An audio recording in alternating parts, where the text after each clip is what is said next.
ಒಂದು 16-17 ವರ್ಷದಿಂದ ನಮ್ಮ ಮನೆ ದೇವ್ರು ಬರುತ್ತೆ ನಮ್ಮ ಮೇಲೆ. ಹಾಂ, ಆ ಅಮ್ಮಂದು ನಮಗೆ ಬಲ. 4 ಮಕ್ಕಳು ಸಾಕೊಂಡು ಜೀವನ ಮಾಡಬೇಕು ಅಂದರೆ ಲೇಡೀಸ್ ಎಷ್ಟು ಕಷ್ಟ ಇರುತ್ತೆ. ಮನುಷ್ಯತ್ವದಿಂದ ಸಂತೋಷದಿಂದ ಮಾಡಿದ್ರಲ್ಲಪ್ಪ ಎಲ್ಲ ಸಿಗುತ್ತೆ. ನೀನು ಒಬ್ಬರ ಮೇಲೆ ಆಕ್ಲಾಸ ಪಟ್ಕೊಂಡು ನಾವು ಮಾಡಬೇಡ್ದು. ಸಂತೋಷದಿಂದ ನಾವು ಮಾಡ್ತೀವಿ ಅಂತ ಬಿಸ್ನೆಸ್ ಬಂದರೆ ಎಲ್ಲ ಆಯ್ತದೆ. ಹೆಣ್ಮಕ್ಳು ಮುಂದೆ ಬರಬೇಕು, ಅವ್ರ ಕಾಲ ಮೇಲೆ ಅವ್ರು ನಿಂತ್ಕೋಬೇಕು, ಸಂಪಾದನೆ ಮಾಡಬೇಕು, ಆವಾಗಲೇ ಸರೋದು.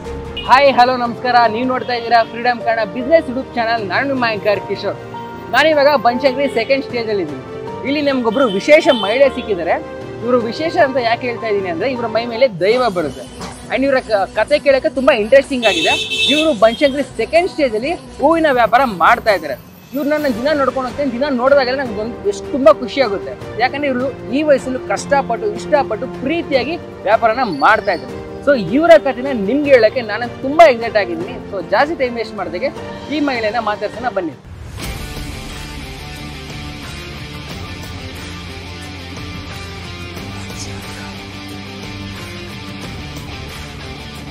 ಅಮ್ಮ ನಮಸ್ಕಾರ. ಅಮ್ಮ ಆಯಿತು, ನಮಸ್ಕಾರ. ನಿಮ್ಮ ಹೆಸರು? ಕೆಂಪಮ್ಮ. ಓಕೆ, ನಿಮ್ಮ ವಯಸ್ಸು ಎಷ್ಟಮ್ಮ? 42. ಓಕೆ, ಎಷ್ಟು ವರ್ಷದಿಂದ ಈ ವ್ಯಾಪಾರ ಮಾಡ್ತಾ ಇದ್ದೀರಾ? 7 ವರ್ಷ ತಗ್ರಿ. ಮಗ ಮಾಡ್ತಾ ಇದ್ದಪ್ಪ, ರೋಡ್ ಮೇಲೆ ಮಾರ್ತಿದ್ದ. ಅವಾಗ ತಳ್ಳು ಗಾಡಿ ಇಲ್ಲಿ ಮಾಡ್ತಾ ಇದ್ದ. ಇವಾಗ ಆಟೋ ತಗೊಂಡು ಅಲ್ಲಿ ಹಾಕ್ತಿದ್ವಿ. 7 ವರ್ಷ ತಗೊಂಡು. ಓಕೆ, ಇದಕ್ಕೆ ಮುಂಚೆ ಏನ್ ಮಾಡ್ತಾ ಇದ್ರಿ? ಇದು ಮುಂಚೆ ಇದೇ ಅಪ್ಪ ನಮ್ ಬಂತವಿಂದ. ಹೌದಾ? ಓಕೆ, ಅಲ್ಲ ಈ ಜಾಗಕ್ಕೆ ಬಂತು ಎಷ್ಟು ವರ್ಷ ಆಯ್ತು?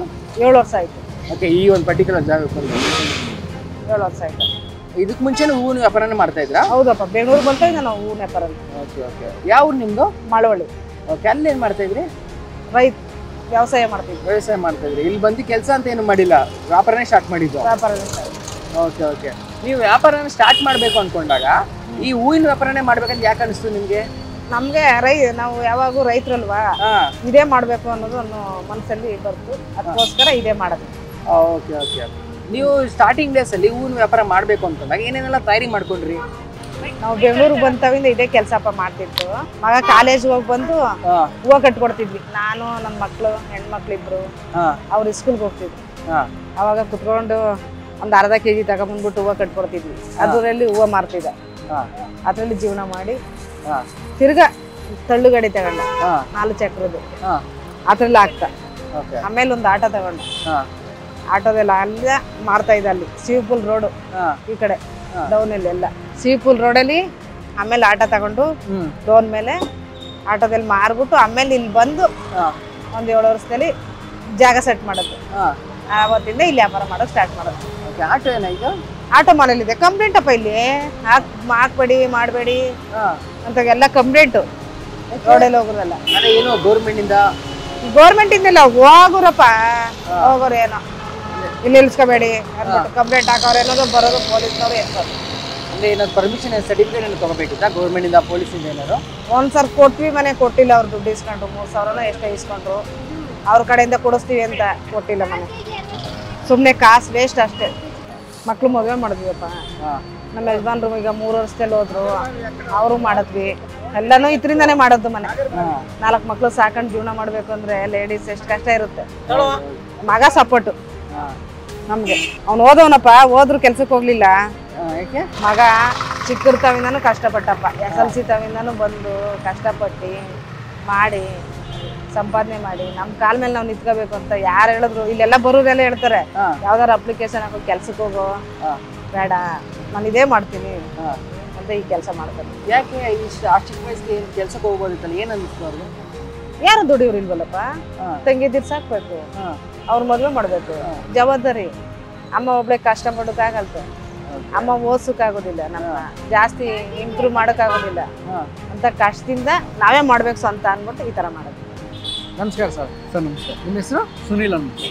ನಿಮ್ಮ ತಾಯಿಯವ್ರ ಜೊತೆ ಈಗಲೇ ಮಾತಾಡ್ತೀವಿ. ಅವ್ರ ನಿಮ್ಮ ಬಗ್ಗೆ ತುಂಬ ಹೇಳಿದ್ರು. ನನ್ನ ಮಗನೇ ನಂಗೆ ತುಂಬ ಸಹಾಯ ಮಾಡೋದು ಅಂತ. ಏನು ಅನ್ಸುತ್ತೆ ಸರ್ ನಿಮಗೆ? ಮಾಮೂಲಿ ಸರ್, ಅಮ್ಮನೇ ಸಪೋರ್ಟ್ ಮಾಡ್ತಾ ಇರೋದು ಮುಕ್ಕಾಲ್ವಾಗ. ನಾವು ಚಿಕ್ಕಬಳ್ಳಾಪುರದಿಂದ ಅಂದರೆ ಅವರೇ ವ್ಯಾಪಾರ ಮಾಡೋದು. ಅವ್ರು ಹೇಳ್ತಾರೆ ನಿಮ್ಮ ಮಗನಿಗೆ ಯಾವುದೇ ಕೆಲಸಕ್ಕೆ ಹೋಗಿ ಇಷ್ಟ ಇಲ್ಲ, ನನಗೆ ಸಪೋರ್ಟ್ ಮಾಡ್ಕೊಂಡಿರ್ತಾರೆ ಎನಿ ಟೈಮ್ ಅಂತ. ಹೌದು ಸರ್. ಏನು ಚಿಕ್ಕ ಹಂಗೆ ಅವಾಗಿಂದಲೂ ಅಷ್ಟೇ, ಯಾವುದು ಸಂಬಳ ತಗೋಬಾರ್ದು, ನಾವು ಓನೇ ಮಾಡ್ಬೇಕು ಅಂದ್ಬಿಟ್ಟು ಮಾಡ್ತಾ ಇರೋದು. ಓಕೆ, ಈ ಥರ ಮೈಂಡ್ ಸೆಟಿಗೆ ಏನು ಕಾರಣ? ಅವಾಗ ಬೆಂಗಳೂರು ಬಂದಿರ್ತವಿಂದ ಇದೆ ಯಾವಾಗಲೂ ಹೂವು ಅಂತಲೇ ಹಿಡಿದ್ಬಿಟ್ಟು ಇವಾಗ ಅದೇ ಇಟ್ಕೊಂಡು ಯಾವ್ದು ಕೆಲಸದ ಮೇಲೂ ಜ್ಞಾನ ಇರೋದು. ಅದಕ್ಕೋಸ್ಕರ ನೀವು ನಿಮ್ಮ ತಾಯಿಯವ್ರ ಜೊತೆ ಎನಿ ಟೈಮ್ ವ್ಯಾಪಾರ ಮಾಡ್ಕೊಂಡು ಯಾವಾಗ ಓಕೆ ಓಕೆ. ನೀವು ಬೆಳಿಗ್ಗೆ ಮಾರ್ಕೆಟ್ಗೆ ಹೋಗಿ ತರ್ತೀರಲ್ಲ, ಯಾವ್ಯಾವ ಥರ ಹೂವು ತರ್ತೀರಾ? ಎಲ್ಲ ವೆರೈಟಿ, ಒಂದು 8 ರಿಂದ 9 ವೆರೈಟಿ ಇರುತ್ತೆ. ಯಾವ್ಯಾವ? ಶಾವಂತಿಗೆ ಇದೆ, ರೋಸ್ಗಳಿದೆ, ಇನ್ನು ಮಲ್ಲಿಗೆ ಸೀಸನ್ ಬಂದರೆ ಮಲ್ಲಿಗೆ ಬರುತ್ತೆ, ಕಾಕಡ ಬರುತ್ತೆ, ಮಳ್ಳೆ ಬರುತ್ತೆ, ಕನಕಾಂಬರ ಬರುತ್ತೆ, ಎಲ್ಲ ಇರುತ್ತೆ. ನೀವೆಲ್ಲ ಅಲ್ಲೇ ಬಿಡಿ ಹೂವನೇ ಮಾಡೋದು? ಬಿಡಿ ಹೂವನೇ ನೀವು ಯಾರು ಕಟ್ಟೋದು? ಹಬ್ಬ ಮಾತ್ರ ಕಟ್ಟಿರೋದು ಹಾಕೋದು, ಇನ್ನು ಬೇರೆ ಟೈಮಲ್ಲೆಲ್ಲ ಬಿಡಿ ಹೂವು. Okay okay. ಅಂದರೆ ನೀವು ಸ್ಟಾರ್ಟಿಂಗ್ ಡೇಸಲ್ಲಿ ಈ ಬಂಡವಾಳ ಎಷ್ಟು ಹಾಕ್ತೀರಾ ಇದಕ್ಕೆ? ಇದು ಬಂಡವಾಳ ಅಂದ್ರೆ ಮನೆ ಆಯ್ತದ ಮನೆ ಇವತ್ತು ಆಲೆ 25,000 ಆಗಿದೆ, ಮೇಲಾಗುತ್ತೆ. ಅಲ್ಲಿ 1 kg 160-180 ಇದ್ರೆ ನಮ್ಗೆ ಅಲ್ಲಿಂದ 10 ರೂಪಾಯಿ ಕೂಲಿ ಇಡ್ತೀವಿ, 20 ರೂಪಾಯಿ ಕೂಲಿ, ಅಲ್ಲಿಂದ ಇನ್ನು 20 ರೂಪಾಯಿ ನಾವು ಕೂಲಿ ಮಾಡ್ತೀವಿ ಅಷ್ಟೇ. 60 ರೂಪಾಯಿ ನೋಡಿ 1/4 kg ಹೊಡಿತಾ ಇದ್ದೀವಿ, ಇನ್ನೊಂದು 40 ರೂಪಾಯಿ kg ಬಿಡುತ್ತೆ, ಇಷ್ಟೇ ಮಾಡೋದು. ಅಂದ್ರೆ ಎಲ್ಲಿಂದ ತರ್ತೀರಾ ಈ ಹೂವುಗಳು? ಚಿಕ್ಕಬಳ್ಳಾಪುರ. ಚಿಕ್ಕಬಳ್ಳಾಪುರ. ಅಂದ್ರೆ ಈಗ ಒಂದ್ಸತಿ ಹೋದ್ರೆ 25,000 ರೂಪಾಯಿ ತರ್ತೀರಾ? 50,000 ಆದ್ರೂ ಆಯ್ತು ಮನೆ. ಈಗ ಅಂದಾಜಿಗೆ ಒಂದು 25,000 ರೂಪಾಯಿ ತಂದ್ರೆ ಎಷ್ಟು ದಿನ ಖಾಲಿ ಆಗುತ್ತೆ? ಇವಾಗ ನೈಟ್ ಎಲ್ಲ ಮಿಕ್ಕುತ್ತೆ, ಬೆಳಿಗ್ಗೆ ಒಂದ್ ಸ್ವಲ್ಪ ಹೊತ್ತು ಮಾಡ್ತಾ ಇರ್ತೀವಲ್ಲ ಅವಾಗ ಖಾಲಿ ಆಗುತ್ತೆ, ತಿರ್ಗಾ ನೈಟ್ ತಗೊಬರ್ತೀವಿ. ಅಂದ್ರೆ ಟೈಮಿಂಗ್ಸ್ ಎಷ್ಟೊತ್ತವರೆಗೂ ಇರ್ತೀರಾ ಇಲ್ಲಿ? ಇವಾಗ ರಾತ್ರಿ 9:30 ಗಂಟೆ ಇರ್ತೀವಿ. ಅಂದ್ರೆ ಬೆಳಗ್ಗೆ ಎಷ್ಟೊತ್ತಿಗೆ ಬರ್ತೀರಾ? ಬೆಳಿಗ್ಗೆ 7 ಗಂಟೆ ಬರ್ತೀವಿ. ಸರಿ ಸರಿ. ಅಂದಾಜಿಗೆ ಒಂದ್ ದಿನಕ್ಕೆ ಎಷ್ಟು ಜನ ಬರ್ತೀರಾ? ಹೇಳಕ್ಕಾಗಲ್ಲ ಮನೆ, ಅಂದಾಜಿಗೆ ಎಷ್ಟು ಬರ್ಬೋದು? ಲೆಕ್ಕ ಹಾಕಕ್ಕಾಗಲ್ಲ ಮನೆ. ಅವರು ಹೌದಾ?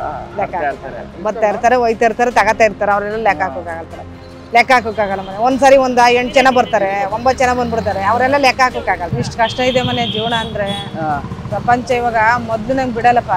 ಮೊದ್ಲು ಎಷ್ಟೇ kg ಹೇಳಿದ್ರು 300 ರೂಪಾಯಿ kg ಹೇಳಿದ್ರು ತಗೊಂಡೋಗ್ತಿದ್ರು. ಇವಾಗ 200 ರೂಪಾಯಿ kg ಅಂದ್ರೆ 1/4 kg ತಗೊಂಡೋಗೋರು ಕಷ್ಟ ಆಗ್ಬಿಟ್ಟೈತಿ. ಪ್ರಾಬ್ಲಮ್, ದುಡ್ಡಿಲ್ಲ, ಹಿಂಗೆ ಇರ್ತಾರೆ. ಅವಾಗ ಚೆನ್ನಾಗಿ ನಡೀತಿತ್ತು ಮನೆ. ಇವಾಗ ಕೊರೋನಾ ತವಿಂದ ಸ್ವಲ್ಪ ಡೌನ್, ಇವಾಗ ಪರವಾಗಿಲ್ಲ. ಈಗ ಒಂದು 2-3 ತಿಂಗಳ ತವಿಂದ ಆಗ್ತಾ ಇದೆ ಇವಾಗ. ಅಂದ್ರೆ ಹಬ್ಬದ ಟೈಮಲ್ಲೆಲ್ಲ ಜಾಸ್ತಿ ವ್ಯಾಪಾರ ಆಗುತ್ತೆ, ವ್ಯಾಪಾರ. ಬೇರೆ ಟೈಮಲ್ಲೆಲ್ಲ ಪರವಾಗಿಲ್ಲ. ಇವಾಗ ಪರವಾಗಿಲ್ಲ ಮನೆ. ಅಲ್ಲಿ ಲಾಸ್ ಆಗ್ಬಿಡುತ್ತೆ ಮನೆ. 1 ವರ್ಷ ಹಾಕಿದ್ವಿ, ಒಂದು 6 ಲಕ್ಷ ಕೈ ಹೋಯ್ತು. ಬಂಡವಾಳ ಹಿಂಗೆ ಹಾಕ ಬರೋದು, ಹೂವು ವೇಸ್ಟ್ ಆಗೋದು, ಈ ಥರ ಆಯಿತು. ಆಮೇಲೆ ಸರಿ. ಅಂಡ್ ನೀವು ಯಾರೇ ಒಬ್ರು ಬಿಸ್ನೆಸ್ನ ಸ್ಟಾರ್ಟ್ ಮಾಡಬೇಕು ಅಂದ್ಕೊಂಡಾಗ ಸಮಾಜ ಅವ್ರನ್ನೆಲ್ಲ ಸ್ವಲ್ಪ ಬೇರೆ ಥರ ನೋಡಿ ತುಂಬ ಕಷ್ಟಗಳು ಕೊಡುತ್ತೆ. ಯಾಕಂದರೆ ಸ್ಟಾರ್ಟಿಂಗ್ ಡೇಸಲ್ಲಿ ಯಾರಿಗೂ ಯಶಸ್ಸು ಸಿಗಲ್ಲ. ಅಂದರೆ ಅದ್ರಲ್ಲಿ ಮಹಿಳೆ ಒಬ್ರು ಸ್ಟಾರ್ಟ್ ಮಾಡಬೇಕು ಅಂದಾಗ ಅಂದರೆ ತುಂಬ ಸಮಾಜಗಳು, ಸಂಬಂಧಿಕರು, ಸ್ನೇಹಿತರುಗಳೆಲ್ಲ ಒಂಥರ ನೋಡೋ ರೀತಿನೇ ಬೇರೆ ಇರುತ್ತೆ, ಇರ್ತಾರಪ್ಪ. ಅದಕ್ಕೆ ಯಾಕಂದ್ರೆ ನೀವು ಆ ಥರ ಸಮಸ್ಯೆ ಫೇಸ್ ಮಾಡಿದ್ರ ಅಂತ? ಯಾಕಂದ್ರೆ ಫುಟ್ಪಾತಲ್ಲಿ ಬಂದು ಹೂವು ಮಾಡ್ಕೊಡ್ತೀವಿ ಅಂತ ಎಷ್ಟೋ ಫೇಸ್ ಮಾಡಿಲ್ಲ. ಯಾವ ಥರದ್ದು ಏನಾದ್ರು ಏನು ಮಾಡ್ತಾ ಇದ್ದಾರೆ, ಏನಾಗ್ತಾ ಇದ್ದಾರೆ ಎಲ್ಲ? ಇವಾಗ ಇರೋರೆಲ್ಲರೂ ಆ ಥರನೇ ಮನೆ. ಇವಾಗ ಪಕ್ಕದಲ್ಲಿ ಇರ್ತಾರೆ, ಹೋಗೋರು ಇರ್ತಾರೆ, ಬರೋರು ಸಪೋರ್ಟ್ ಕೊಟ್ಟರು ಪಾಪ, ಮಾಡು ನೀವು ಈ ಥರ ಕೆಳಗಡೆ ಕೂತ್ಕೊಂಡು ಮಾಡ್ತಾ ಇದೆಯಲ್ಲ ಅಂತ ಎಷ್ಟೋ ಜನ. ಇವಾಗೂ ಸುನಿಲ್ ಏನೋ ಇದು, ಅಮ್ಮ ಏನಮ್ಮ ಇದು, ಈ ಥರ ಆ ಥರ ಇದ್ದವ್ರು ಈ ಥರ ಮಾಡ್ತಾ ಇದ್ದೀರಿ ಅಂತ ಅಯ್ಯೋ ಅನ್ಕೊಂಡು ಹೋಗ್ತಾ ಇದ್ದಾರೆ. ಒಬ್ಬೊಬ್ರು ಏನಂತಾರೆ ಅಂದ್ರೆ ಅವರು ಹೊಟ್ಟೆ ಕಿಚ್ಚಿರೋರು, ಅವ್ರಿಗೆ ಆಗ್ಲೇಬೇಕು ಅನ್ನೋದು ಇರ್ತಾರೆ, ಸುಮಾರು ಜನ ಇರ್ತಾರೆ. ಅದಕ್ಕೆ ನಾವು ಎದ್ರಕೋಕ್ ಹೋಗ್ಬೇಡದು, ಅವ್ರನ್ನ ಎದುರಿಸ್ಕೊಂಡು ನಾವು ಮಾಡ್ಕೊಂಡು ಹೋಗ್ಬೇಕು ಅಷ್ಟೇ, ಬಿಟ್ಬಿಟ್ಟು ಹೋಗ್ಬೇಡ್ದು. ಮಾಡ್ಬೇಕಷ್ಟೇ, ಕರ್ತವ್ಯ ಮಾಡಬೇಕು, ಬಿಡ್ಬೇಡದು. ಅವ್ರಂದ್ರು ಅಂತ ನಾವು ಹೋಗ್ಬೇಡ್ದು, ಮಾಡ್ಬೇಕಷ್ಟೇ. ನಮ್ಮ ಕಾಲ ಮೇಲೆ ನಿಂತ್ಕೋಬೇಕು, ನಾವು ಮಾಡಬೇಕು. ಎದ್ರಕೋ ಹೋದ್ರೆ ಎದುರಿಸ್ತಾ ಇರ್ತಾರೆ, ಮಾಡಲೇಬೇಕು. ಅವ್ರು ಪೊಲೀಸ್ನವ್ರು ಬಂದು ಕಂಪ್ಲೇಂಟ್ ಮಾಡ್ಬಿಟ್ಟವ್ರೆ ಅಂತಾರೆ. ಅವತ್ತು ಹಾಕವನೆ 40,000 ರೂಪಾಯಿ ಹಾಕ್ಬಿಟ್ಟು ಬಂದಿದ್ದಾರೆ. ಎಲ್ಲಿ ತಗೊಂಡೋಗೋದು ಅದನ್ನ ದುಡ್ಡು? ಹೂವು ಎಲ್ಲನೂ ಅವತ್ತೆಲ್ಲನೂ ಎತ್ತಿ ಕೆಳಗೆ ಹಾಕಿದ್ವಿ, ಜೋಡಿಸಿದ್ವಿ, ಇಲ್ಲೇ ವ್ಯಾಪಾರ ಮಾಡೋದು. ಅದೇ ಹೇಳ್ತೇರಿ. ನಿಮ್ಗೆ ಆ ಥರ ಮೈಂಡ್ ಸೆಟ್ ನಿಮ್ಮ ಮೈಂಡ್ ಸೆಟ್ ಹೆಂಗಿತ್ತಮ್ಮ? ಎಲ್ಲರೂ ಜನ ಆಡ್ಕೋತಾ ಇರ್ತಾರೆ, ನೀವು ಅದೇ ಹೇಳಿದ್ರಲ್ಲ, ಬಿಸ್ನೆಸ್ ಇಲ್ಲಿ ಬಂದು ವ್ಯಾಪಾರ ಮಾಡ್ಬೇಕಾರೆ ಎಲ್ಲ ಅನ್ನೋರೆಲ್ಲ ಇರ್ತಾರಲ್ಲ, ಅಂತ ಇರ್ತಾರಲ್ಲ, ನಿಮ್ಮ ಮೈಂಡ್ ಸೆಟ್ ಹೆಂಗಿತ್ತು ಅಂತ? ಬೇಜಾರಾಗುತ್ತೆ ಮನೆ. ಅದಕ್ಕೆ ಬೇಜಾರು ಮಾಡ್ಕೋಬೇಡ್ದು, ನಾವು ಮಾಡ್ಬೇಕಷ್ಟೇ, ಕರ್ತವ್ಯ ಮಾಡಬೇಕು. ಅವ್ರಂದ್ರು ಅಂತ ನಾವು ಬೇಜಾರು ಮಾಡ್ಕೊಬಿಟ್ರೆ ನಮಗೂ ಹೊಟ್ಟೆಪಾಡು ಆಗ್ಲೇಬೇಕಲ್ಲಪ್ಪ, ಜೀವನ ನಡೆಸಲೇಬೇಕು. ಆಗುತ್ತೆ, ಮಾಡಬೇಕು, ಎದುರ್ಕೋಬೇಡದು. ಆದರೆ ಯಾವ್ದಾದ್ರು ಒಂದು ಇನ್ಸಿಡೆಂಟ್ ಇದೆಯಾ? ಅವತ್ತಿನ ದಿನ ತುಂಬ ಬೇಜಾರಾಯಿತು, ಯಾರೋ ತುಂಬ ಆಡ್ಕೊಂಡು ಹೋದ್ರು ಅಂತ ಯಾವ್ದಾದ್ರು ಒಂದು ಇನ್ಸಿಡೆಂಟ್ ಏನಾದ್ರು ಇದೆಯಾ? ಮಗನಿಗೆ ಆಟೋದೆಲ್ಲ ಮಾಡ್ತಿದ್ದು, ಕೆಳಗಡೆ ಬಂದ್ರೆ ಎಷ್ಟು ಇದಾಗಿರುತ್ತೆ ಅಂತ. ಬೇಡ, ನೊಂದ್ಕೋಬೇಡದು. ನಾವು ಅವ್ರ ಇದಕ್ಕೆ ನಾವು ಇಲ್ಲಿ ಮಾಡಲೇಬೇಕು ಅನ್ನೋ ಕರ್ತವ್ಯಕ್ಕೆ ಈ ಥರ ಮಾಡ್ತಾ ಇರೋದು ವ್ಯವಹಾರನ. ನಿಮ್ಗೆ ಇಷ್ಟೊಂದು ಧೈರ್ಯ ಎಲ್ಲಿಂದ ಬರುತ್ತೆ ಅಂತ? ಬರುತ್ತೆ ಮನೆ. ನಮ್ಗೆ ಇವಾಗ ಅಂತಲ್ಲ, ನಮಗೆ 22 ವರ್ಷ ಹೆಣ್ಮಕ್ಳು, 23 ವರ್ಷ, ಅವಾಗಿಂದ ಇದೇ ಧೈರ್ಯ ನಮ್ಗೆ. ಯಾರು ನಮಗೆ ತಾಯಿ ಮನೆಯಿಂದ ಸಪೋರ್ಟ್ ಬಂದಿಲ್ಲ, ಹಂಗಾರೆ ಅತ್ತೆ ಮನೆಯಿಂದ ಸಪೋರ್ಟ್ ಇಲ್ಲ. 4 ಮಕ್ಕಳು ಜೀವನ ಮಾಡಬೇಕು ಅಂದರೆ ನಂಗೆ ಧೈರ್ಯನೇ ನಮಗೆ ಮಾಡಿರೋದು. ಅಂದರೆ ಈಗ ನಾವು ದಿನ ಬೆಳಗ್ಗೆ ಕೆಲ್ಸಕ್ಕೆ ಹೋಗ್ಬೇಕು, ಏನಾದರೂ ವ್ಯಾಪಾರ ಮಾಡಬೇಕು, ಬಿಸ್ನೆಸ್ ಮಾಡಬೇಕು ಅಂದರೆ ನಮಗೆಲ್ಲ ಒಂದು ಸ್ಫೂರ್ತಿ ಬೇಕೇ ಬೇಕು. ದಿನ ಯಾರು ಮಾಡ್ತಾರೆ ಅಂತ ಮೈಂಡ್ ಸೆಟ್ ಇರುತ್ತೆ. ನಿಮ್ಮ ಲೈಫಲ್ಲಿ ನಿಮ್ಮ ಸ್ಫೂರ್ತಿ ಏನು? ಯಾರು ನೋಡಿದ್ರೆ ಯಾವ ಒಂದು ವಿಷಯಕ್ಕೆ ನಿಮ್ಗೆ ಸ್ಫೂರ್ತಿ ಬರ್ತಾ ಇತ್ತು? ಮಕ್ಕಳು ನೋಡಿ. ಹಾಂ, ಹೆಣ್ಮಕ್ಳು ಗಂಡ್ಮಕ್ಳು ನೋಡಿ ನಾನು ಬೆಳೆಸ್ಬೇಕು, ಇವರು ಚೆನ್ನಾಗಿರ್ಬೇಕು ಅನ್ನೋದಕ್ಕೆ. ಈ ವ್ಯಾಪಾರದಿಂದ ಏನು ಕಲ್ತೀರಿ? ಇಲ್ಲಿ ಕೂತ್ಕೊಂಡು ಹೂವಿನ ವ್ಯಾಪಾರ ಮಾಡೋದ್ರೆ ನೀವೇನು ಕಲ್ತೀರಿ ಜೀವನದಲ್ಲಿ? ಜೀವನ ಪಾಠ ಏನು ಕಲ್ತೀರಿ? ಅಲ್ಲಪ್ಪ ಇವಾಗ ಕಲ್ತದೇನಿಲ್ಲ, ಸಂಪಾದನೆ ಮಾಡಿ ಜೀವನ ಮಾಡಿದ್ವಿ. ಮಕ್ಳುಗಳಿಗೆ ಮದುವೆ ಮಾಡಿದ್ವಿ, ಮನೆ ಊರಲ್ಲಿ ಒಂದು ಸ್ವಲ್ಪ ಮನೆ ಮಾಡ್ಕೊಂಡ್ವಿ, ಇಷ್ಟು ಮಾಡ್ಕೊಂಡು ವ್ಯವಹಾರ ಮಾಡ್ತಾ ಇದ್ವಿ. ಸರಿ ಸರಿ. ಆದರೆ ಏನು ನಿಮ್ಮ ಕೂದಲು ಏನಾಗಿದೆ? ನಮ್ದುಲ್ಲಪ್ಪ ಅಮ್ಮಗೆ ಒಂದು 16-17 ವರ್ಷದ ತವಿನ ನಮ್ಮ ಮನೆ ದೇವ್ರು ಬರುತ್ತೆ ನಮ್ಮ ಮೇಲೆ. ಹಾಂ, ಆ ಅಮ್ಮಂದು ನಮಗೆ ಬಲ ಚೆನ್ನಾಗಿತ್ತು, ಸಂತೋಷಪ್ಪ. ಯಾವ ಊರು? ನಮ್ದು ಮಳವಳ್ಳಿ ಪಕ್ಕ ದಡತ್ಪುರ ಅಂತ. ಚೆನ್ನಾಗಿತ್ತ ಅಮ್ಮಂದು. ವಾರ ವಾರ ಇವಾಗ ನಾವು ಸಿಲೆ ಮಾಡ್ಕೊಂಡು ಮನೇಲಿ ಮಡಿಕೊಂಡಿದೀವಿ ವಿಗ್ರಹನ ಅಮ್ಮಂದು. ಅಲ್ಲೋಗಿ ವಾರ ವಾರ ಪೂಜೆ ಮಾಡ್ಕೊಂಡು ವಾರ ವಾರ ಬರ್ತೀವಪ್ಪ. ಬೆಳಗ್ಗೆ ಹೋದ್ರೆ ಎಲ್ಲ ಮಾಡ್ಬಿಟ್ಟು ಪೂಜೆ ಮಾಡ್ಬಿಟ್ಟು ಮನೆ ತಗ ಬರ್ತಾರೆ ಜನ, ಪೂಜೆ ಕೊಟ್ಕೊಂಡು ಮಾಡ್ಬಿಟ್ಟು ಪ್ರಸಾದ ಮಾಡಿ ಮಾಡ್ಕೊಂಡು ಬರ್ತೀವಿ. ಅದೇ ಏನಾಗಿದೆ ಕೂದಲು? ಏನಾಗಿದೆ ಕೂದಲು ಅಂದ್ರೆ ಜಡೆ ಕೊಡ್ತೀವಿ ಅಂತ ಹೇಳಿದ್ದ ಆ ಥರ ಬರ್ತು. ಅದೇ ಕಟ್ಕೊಂಡಿದ್ಯಾ? ಅದೇ ಕಟ್ಕೊಂಡು ದೇವ್ರದೇ. ಅಂದ್ರೆ ಇದಕ್ಕೆ ಏನಾದ್ರು ಕಾರಣ ಏನಾದ್ರು ಇದೆಯಾ? ಕಾರಣ ಏನಿಲ್ಲ, ದೇವ್ರು ಬರುತ್ತೆ, ಅದು ಜಡೆ ಕಟ್ಕೊಂಡಿದ್ದೆ, ಜಡೆ ಬಂದಿದೆ. ನಾನು ಮಾಡ್ತೀನಿ, ನಾನು ಕೊಡ್ತೀನಿ ಅಂತ ಹೇಳಿದ್ದೆ ಅಮ್ಮ, ಅದು ಆಜ್ಞೆ ಥರ ಆಗಿದೆ ಅಷ್ಟೇ. ಸರಿ ಸರಿ ಅಮ್ಮ. ಈಗ ಒಂದು ದಿನಕ್ಕೆ ಆದಾಯ ಎಷ್ಟು ಮಾಡ್ತೀರಾ ಅಮ್ಮ? ಇಷ್ಟೊಂದು ಕಷ್ಟಪಟ್ಟು ಇಷ್ಟೊಂದು ಬಂಡವಾಳ ಹಾಕಿ ವ್ಯಾಪಾರ ಮಾಡ್ತಾ ಇದ್ದೀರಾ, ಒಂದು ದಿನಕ್ಕೆ ಆದಾಯ ಎಷ್ಟು ಮಾಡ್ತೀರಾ? ನಮಗೆ ಒಂದು ದಿನಕ್ಕೆ ಅಮ್ಮಮ್ಮ ಅಂದರೆ ಒಂದು 8,000-10,000 ಸಿಗುತ್ತೆ. ಒಂದಿನ ಸಿಕ್ಕಿಲ್ಲ ಅಂದ್ರೆ ಮಾರನೆಗೆ ಒಂದು 10,000 ಸಿಗುತ್ತೆ. ಆಂಟಿ, ಈಗ ನೀವು 10,000 ಆದಾಯ ಮಾಡಿದ್ರೆ ಇನ್ಕಮ್ ಬಂದ್ರೆ ಅದ್ರಲ್ಲಿ ನಿಮ್ಮ ಖರ್ಚು ಎಷ್ಟಿರುತ್ತೆ? ಖರ್ಚು ಅದರಲ್ಲಿಲ್ಲಪ್ಪ, ಪೆಟ್ರೋಲು ಇದ್ರಲ್ಲೂ ಎಲ್ಲ ಕಳೀತದೆ. ಮನೆ ಒಂದು 5,000 ಉಳಿತದೆ. ಅದ್ರಲ್ಲಿ ಬಿಟ್ಟು 5,000 ಲಾಭ ಆಗುತ್ತೆ. ಅಂದರೆ ಮನೆ ನಡೀತಿರೋದೇ ಈ ಬಿಸ್ನೆಸ್ಸಿಂದ. ಈ ಮನೆ ಎಲ್ಲ ಇವರನ್ನು ಮಕ್ಕಳು ಮೊಮ್ಮಕ್ಕಳು ಎಲ್ಲ ಮನೆ ಖರ್ಚು, ಹೋಗು ಬರೋ ಖರ್ಚು ಎಲ್ಲ ಇದ್ರದ್ದೇ. ನಿಮ್ಮ ಈ ಅಂಗಡಿ ಎಕ್ಸಾಕ್ಟ್ ಲೊಕೇಶನ್ ಎಲ್ಲಿ ಬರುತ್ತೆ? 24ನೇ ಕ್ರಾಸು 9th ಮೈನು. ಈಗ ನಿಮ್ಮ ವಿಡಿಯೋ ನೋಡ್ಬಿಟ್ಟು ತುಂಬ ಜನ ಇಲ್ಲಿರೋದು ಅವರು ನೀವು ನಿಮ್ಮನ್ನ ಮಾದರಿ ಆಗ್ತಕೊಂಡು ನಿಮ್ಮ ಮಾತುಗಳನ್ನ ಸ್ಫೂರ್ತಿ ಆಗ್ತಕೊಂಡು ಅವ್ರೇನೋ ವ್ಯಾಪಾರ ಮಾಡಬೇಕು, ಬಿಸ್ನೆಸ್ ಮಾಡಬೇಕು ಅಂತ ಹೇಳ್ತಾರಲ್ಲ, ಅಂಥವ್ರಿಗೆ ಏನಾದ್ರು ಕಿವಿ ಮಾತು ಹೇಳಕ್ಕೆ ಇಷ್ಟಪಡ್ತೀರಾ?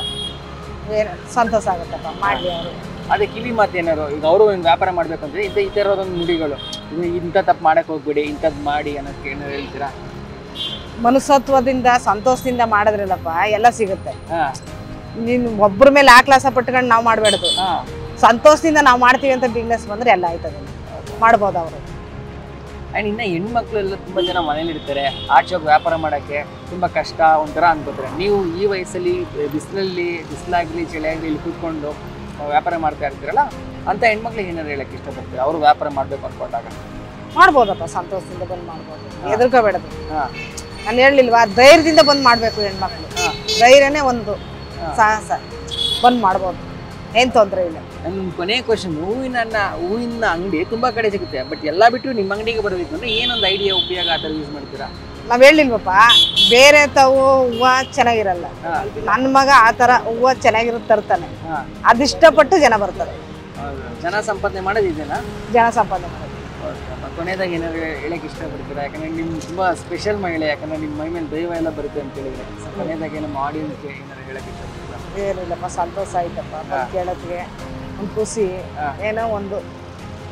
ನಮ್ಮ ಚಾನಲಿನ ಉದ್ದೇಶ ಏನಂದ್ರೆ ಬೇರೆಯವ್ರು ಯಾರಾದ್ರೂ ಬಿಸ್ನೆಸ್ ಮಾಡಕ್ ಮುಂದೆ ಬರಲಿ ಅಂತ, ನಿಮ್ಮ ಬರ್ಲಿ ಮನೆ ಮಾಡ್ಲಿ, ಮನೆ ಸಂತೋಷ ಮನೆ, ಎಲ್ಲರೂ ಮಾಡಿದ್ರು ಎಲ್ಲರೂ ಚೆನ್ನಾಗಿರ್ಲಿ, ಸಂತೋಷದಾಗ ಮಾಡಿ, ಏನು ತೊಂದರೆ ಇಲ್ಲ. ಮನೆ ಹೆಣ್ಮಕ್ಳು ಮುಂದೆ ಬರಬೇಕು, ಅವ್ರ ಕಾಲ ಮೇಲೆ ಅವ್ರು ನಿಂತ್ಕೋಬೇಕು, ಸಂಪಾದನೆ ಮಾಡಬೇಕು, ಆವಾಗಲೇ ಸರೋದು, ಹೆದರ್ಕೋಬೇಡದು ಯಾರಿಗೂ.